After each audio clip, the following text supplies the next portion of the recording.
మనకి ఎన్ని దశలు ఉంటాయి? యవన దశ, వృద్ధాప్య దశ, మధ్య వయసు. మీరు చెప్పేదానికి నేను కూర్చుని అందరు బాగానే చూస్తున్నారు.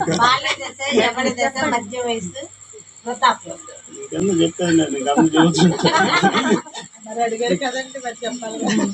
అసలు చూస్తారు లేదా ప్రశ్నేశారు కదండి, మీరు వాక్యం ప్రకారం చెప్పండి. ఏ వయసు అందరు చెప్పుకోవాలంటే మనం ఏం చెప్తాం?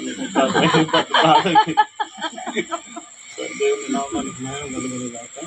చక్కటి విషయాలు చెప్పారు. బాల్య దశలో పిల్లలు చెప్పింది చక్కగా వింటారు, వృద్ధాప్య దశలో బాగా వింటారు. ముఖ్యంగా యవన దశలో, యవన దశ అంటే ఏ వయసు? యవన దశ అంటే సుమారు ఏ వయసు? 13 నుంచి కరెక్ట్ గా టీనేజ్. మరి బిడ్డలు కూడా ఎదుగుదల, శరీర మార్పులు జరుగుతాయి, ఆలోచనల మార్పులు జరుగుతాయి. ప్రత్యేకమైనటువంటిది 13 నుంచి ఎప్పటి వరకు? అందరు చెప్పండి. 19 వరకు. అందుకే టీనేజ్ అంటారు. టీన్ టీన్ టీన్ అని వస్తుంది. 13, 14, 15, 16, 17 ఇదంతా ఇది యవన దశ అన్నమాట. కాబట్టి యవన దశలో వీళ్ళు ఆత్మికంగా ఎదగాలి. యవన దశలో దేవుని వాక్యం చాలా ప్రాముఖ్యమైనటువంటిది. కాబట్టి ఈ యవన దశలో ఈ వాక్యములో నానాలు పిల్లలు నానినటువంటి కాగితం ఏ రీతిగా చినుగుతూ ఉంటుందో పిల్లలు కూడా ఏ జీవితం అది వింటారన్నమాట. లేకపోతే పిల్లలు వినేటువంటి పరిస్థితి లేదు. 13 అనగానే యవనం ప్రారంభమైంది, టీనేజ్ ప్రారంభమవుతుంది. అయితే అందుకే 13 అంటే 13 మారిపోద్ది. మనం చెప్పలేం 13.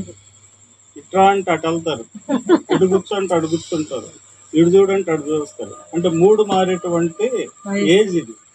అందుకని ఈ 3 మారేటువంటి ఏజ్లో వాక్యం ద్వారా ముడేయాలి. చెప్పండి, ఏం చేయాలి? వాక్యం ద్వారా ముడేస్తే ఇంకా వాళ్ళు ఏటో కదలలేరు అనమాట. కదిలినా ఆ వాక్యమైన ముడిలో ఉంటారు, వాళ్ళు వాక్యంలో పట్టబడతారు. అందుకే యవనస్తుల గురించి ఆ దేవుని వాక్యం చాలా స్పష్టంగా ఉంది. 119వ కీర్తన 9వ వచనం చూడండి. నీ వాక్యమును బట్టి దానిని జాగ్రత్తగా చూచుకొనుట చేతనే కదా. యవనస్తులు చెప్పండి, యవనస్తులు దేని చేత? తమ నడత శుద్ధిపరచుకుంది. కాబట్టి యవనస్తుల నడతలు వేరుగా ఉంటాయి. సహజంగా మనందరూ తెలిసినటువంటి విషయం. అయితే ఆ నడత ప్రభువుతో నడిచేటువంటిదిగా ఉండాలంటే వాక్యము ద్వారానే అది సాధ్యము. అందరు చెప్పండి, దేని ద్వారా సాధ్యము? ఈ వాక్యాన్ని మనం దూరం పెట్టడం బట్టి వాళ్ళ వాక్యే మనకు వేదం అయిపోతుంది. పిల్లల వాక్యం చెప్పండి ఏమవుతుంది? పిల్లల వాక్యే వేదం అవుతుంది. వాక్యాన్ని మనం ఏముందని అనుకుంటా ఉంటాం, కానీ దేవుని వాక్యం సెలవిస్తుంది యవనస్తులు దేని చేత తమ నడతను శుద్ధిపరుచుకుంది. కేవలము వాక్యము ద్వారా అది సాధ్యమవుతుంది. 12 లోపు పస్తులు ఉండేది వేరు, 12 నుంచి తర్వాత ఉండే పస్తులు వేరు. యవనస్తులు అంటే వస్తువుల విషయంలో కూడా వాళ్ళు సెలెక్టింగ్గా ఉంటుంది. యవనస్తులు మనస్తాప విషయంలో మార్పు కలుగుతూ ఉంటుంది. అందుకే యవనస్తుల విషయంలో మరి వాక్యమునకు మనము చోటు ఇవ్వాలి. కాబట్టి వారికి ఏం చేయాలి? వాక్యాన్ని మనం చదువుతూ ఉండాలి. తర్వాత మనము వారికి చదివిస్తూ ఉండాలి. ఆ వాక్య అనుభవాలతో మన ముందు కొనసాగాలి. దేవుని వాక్యము చాలా బలమైనటువంటిది. అయితే వాక్యానికి మనం వారిని అప్పగిచ్చేస్తే మరి దేవుడు వారిని పరిపట్టుకుంటాడు. మనకి దేవుడు ఈ లోకంలో జీవితాన్ని ఎంతైతే ఇచ్చినాడో అంతవరకు ప్రభు ఏం చేస్తాడు? ఎత్తిపట్టి నడిపిస్తాడు. అందుకో చక్కటి పాట ఉంది. గర్భమున పుట్టినది మొదలు తల్లి వడిలోనా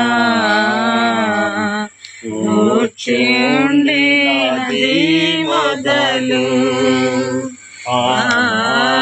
గర్భమున పుట్టినది మొదలు తల్లి వడిలోనా కూర్చుండినది మొదలు నేను నాథు ప్రజలారా నేను చంక పెట్టుకున్న నాథు ప్రజలారా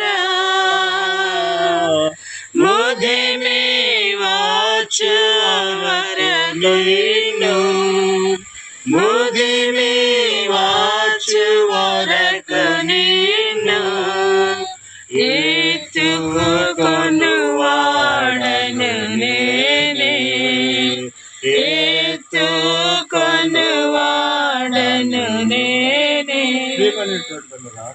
వాక్యం ఏం చేస్తుంటే ఆయన ప్రజలుగా మనల్ని మారుస్తుంది.